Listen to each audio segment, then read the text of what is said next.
Hi, everyone. My name is David Schwerdt. I'm a student of Roee Ozeri's in the trapped ion group at the Weizmann Institute. Today I'm going to be talking about our progress towards quantum computation with a chain of 50 trapped ions. I'd like to thank everybody involved in this work, both from Weizmann and from Quantum Art, a new startup originating from our group. So let me start with a question of motivation, which is, what's the purpose of having an intermediate-sized quantum computer? Of course, this question is common to nearly all the talks at this conference. And I think that there are generally two directions with which to answer this question.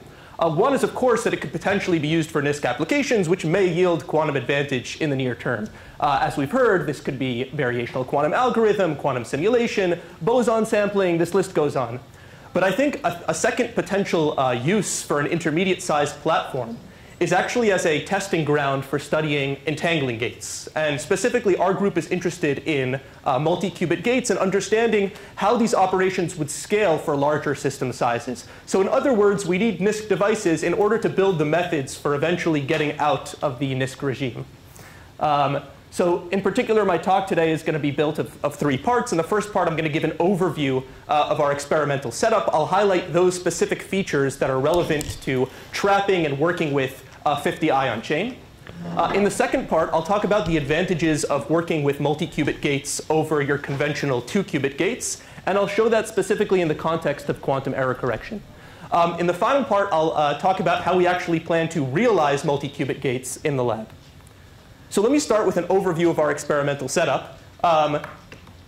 Here you see, before I move on, a picture of a chain of trapped calcium ions from our lab, which sit at the center of our trap structure, which you see here, and which I'll talk about in the next slide.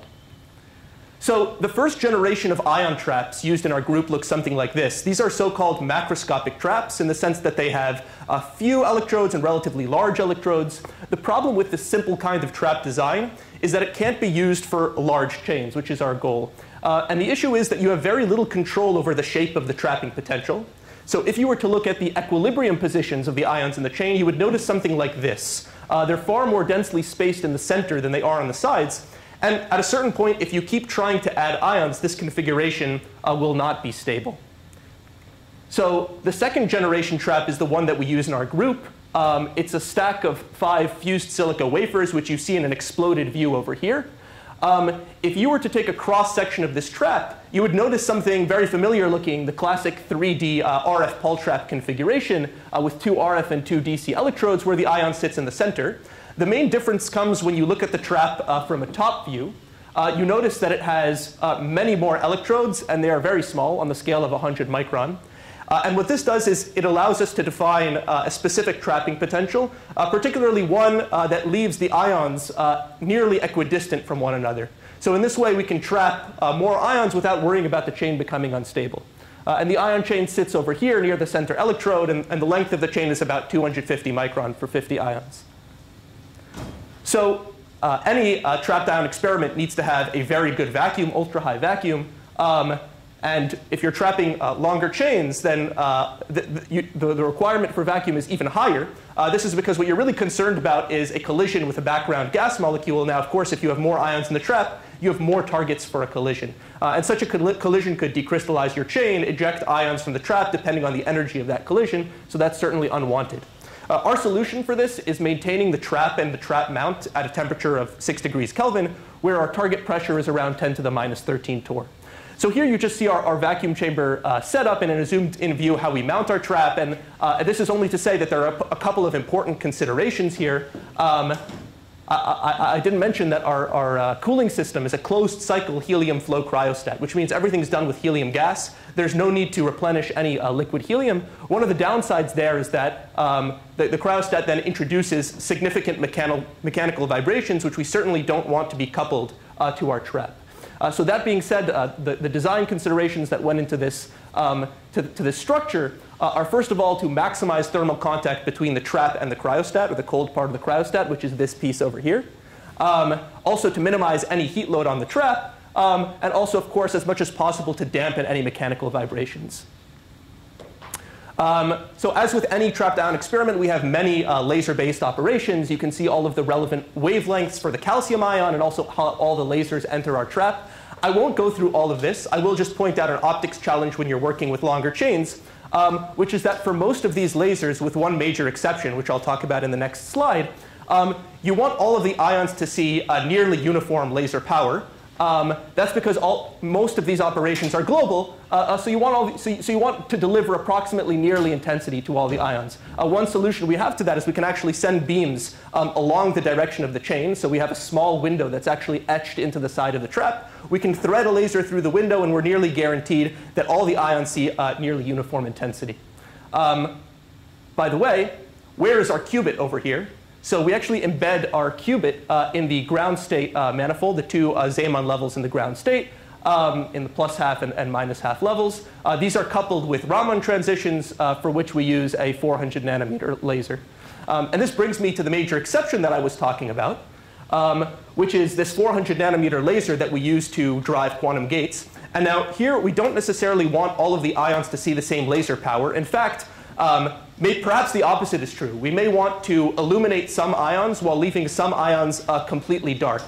Now, not only do we want to give each ion perhaps a different power, we may also want to deliver different frequencies to each ion. So our solution for that is a multi-channel acousto optic modulator, which you see here pictured in our lab. And schematically how this works, we send a high-power laser through a DOE, which creates multiple individual beams. These are each then imaged onto a separate channel of a multi-channel AOM, where each beam then receives its own frequency modulation. Each of these beams is then imaged to a spot size of around 1 micron at the position of each ion. So this is really nice because, first of all, it allows us to turn the beam corresponding to each ion on or off. But more than that, it actually allows us to give each ion its own spectral content. So the advantage to this is that it gives us a lot of flexibility when it comes to designing entangling gates. And that's the topic that I'm going to get to in the third section. So before that, let me just discuss multi-qubit gates. There are certain situations where you can replace a quantum circuit that's built of 2 qubit gates with just a single or a smaller number of multi-qubit gates. And the question that I want to ask is it advantageous to do so? And I want to answer that question in the context of trapped ions and also in the context of quantum error correction. And there I'll show that actually, yes, there is a clear advantage to working with multi-qubit gates over 2 qubit gates. So in order to discuss entangling gates for trapped ions, you have to discuss the motional modes of the ion chain. And this is a bit of background. So a chain of n ions has n motional modes in each direction. But for now and for the rest of the talk, let me just focus on any one given direction. So for example, let's say you have a chain of 7 ions. You'll have 7 motional modes in one direction. And you can actually visualize the motional mode vectors here in this top schematic. So each of these horizontal lines represents the participation of a given ion in a given motional mode. And you can also see the motional mode frequencies, what they might look like, the frequency spectrum in this bottom plot over here. Of course, the exact numbers depend on the trap parameters. Yeah, one thing to point out is that the highest frequency mode is the center of mass mode. That's the one where all the ions are moving back and forth in phase with each other. So I just want to go over Molmer-Sorensen because it's the standard entangling gate for trapped ions, and it'll serve as a basis for what's to follow. Just a caveat is that in the next section, I'll have a lot to say on an alternative to Molmer-Sorensen. But for now, let's just assume that this is what we have available. So how does it work? Assume you have a qubit frequency omega 0, and then you have motional sidebands at omega 0 plus or minus the motional mode frequencies. Here I'm showing only 2 motional sidebands, but of course, in a longer chain, you'll have more. So Molmer-Sorensen assumes that you couple to just a single motional mode of the ion chain. And the way this works is you apply a bichromatic laser field. So you apply one laser at a frequency omega plus, that's this arrow, and one at a frequency omega minus. These are detuned by delta above and below the blue and the red motional sidebands, respectively. And let's assume here that we're only trying to couple to the center of mass mode of the ion chain. So if you perform this operation, what you get is the following Hamiltonian that couples the ions' spin and motional degrees of freedom. And you can see that because the Hamiltonian is a product of Jx, which is the global spin operator, and A and A dagger, which are the phonon creation and annihilation operators. So if you apply this Hamiltonian for a gate time 2 pi over delta, you get the following Molmer-Sorensen unitary. Now, what is this? this is an all-to-all XX type unitary. So for example, let's say you're only illuminating 2 ions, then you have a term in the exponent that's x1, x2. And this, of course, is equivalent to C0 up to single qubit gates. However, you can also illuminate more ions, so just radiate more ions in your chain, and you get a multi-qubit Molmar-Sorensen. So you get just a sum of more bipartite terms. And what Molmar-Sorensen gives you is equal entangling phase, specifically pi/4, between all pairs of illuminated ions. So that said, let me get to quantum error correction. The previous speaker gave a nice intro on the surface code. So let me just say that here you have the toric code, which is one of the popular error correction schemes. You have a lattice of data qubits and a sublattice of ancilla qubits.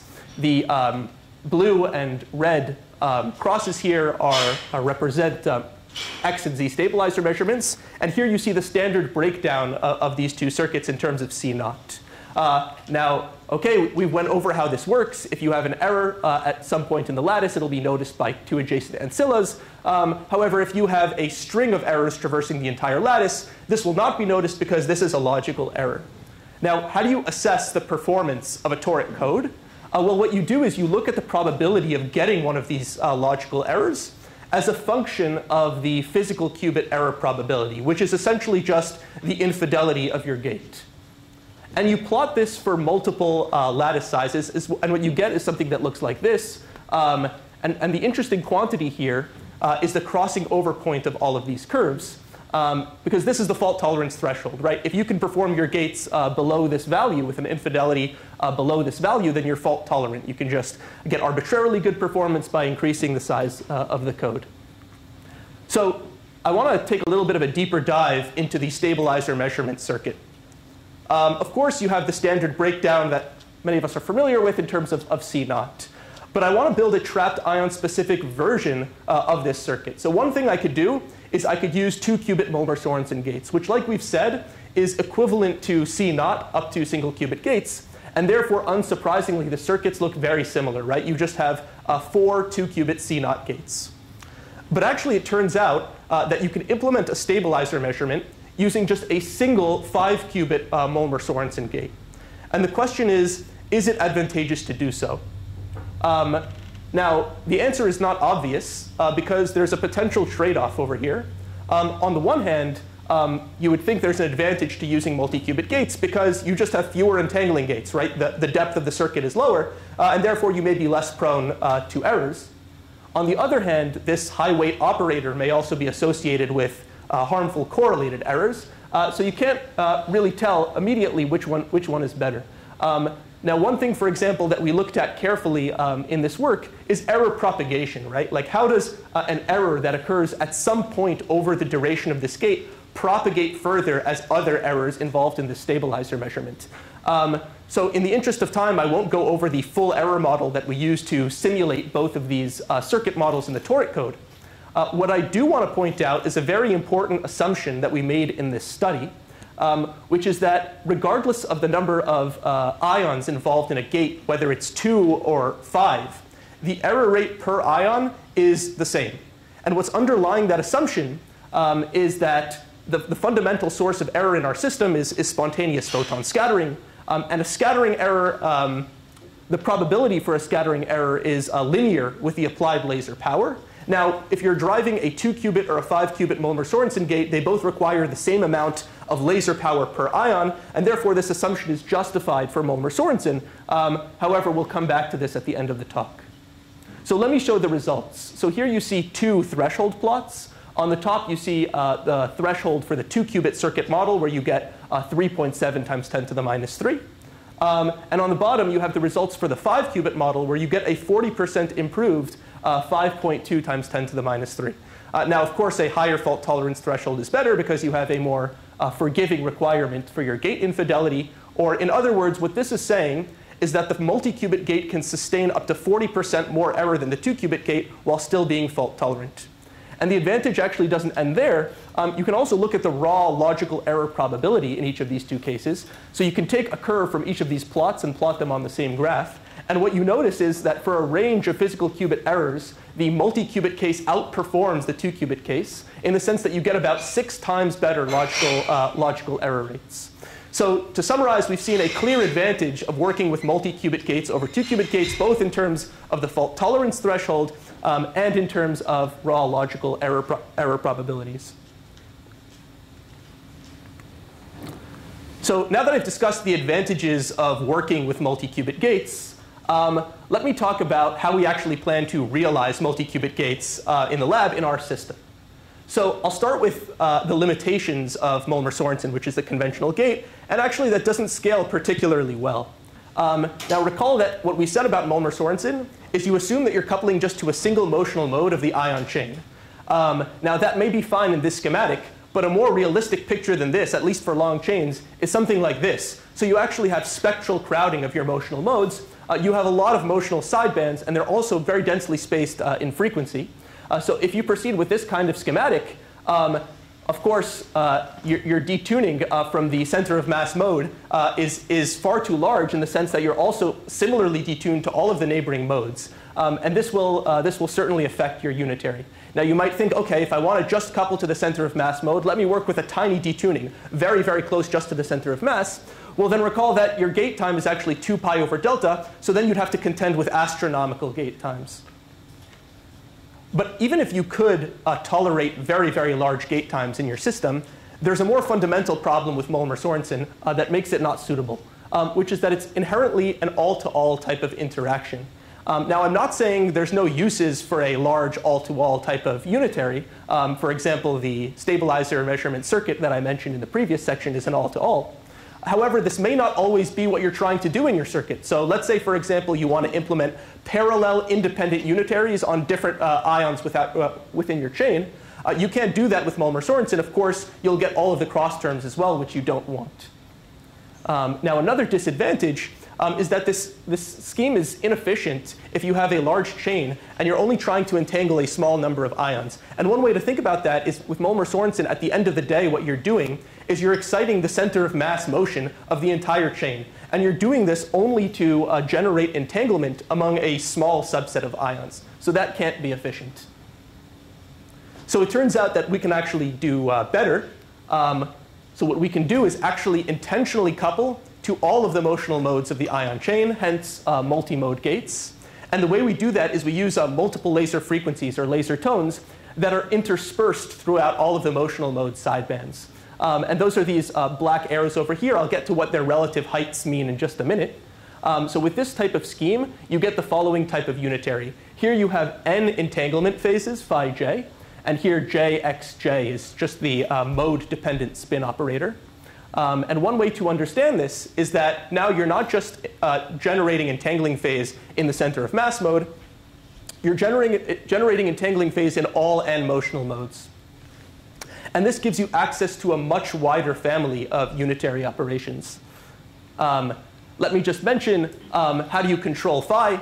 Of course, you can increase the number of tones that you have available. And you can also play with or tune the relative power in each of these tones. That's what's meant here schematically by their relative heights. So how general is this unitary that we get from this method? Well, we can compare what we get to the left side of this potential equality. What is the left side here? This is the most general possible XX type unitary. So if you have n ions, then of course you have n squared pairs. That means that there are n squared entanglement phases that you could potentially be interested in. And that gives you the answer right there, because you're interested in n squared entanglement phases, but this method only generates n phases. So that's one way to understand that this problem is underdefined, and you won't always be able to find a solution to this equality for any target coupling map that you have in mind. So we can actually consider a much more powerful technique that relies on individual addressing of ions in your chain. So specifically, let's say we don't just use multiple laser frequencies. We go one step further. We actually give a different spectrum to each ion in our chain.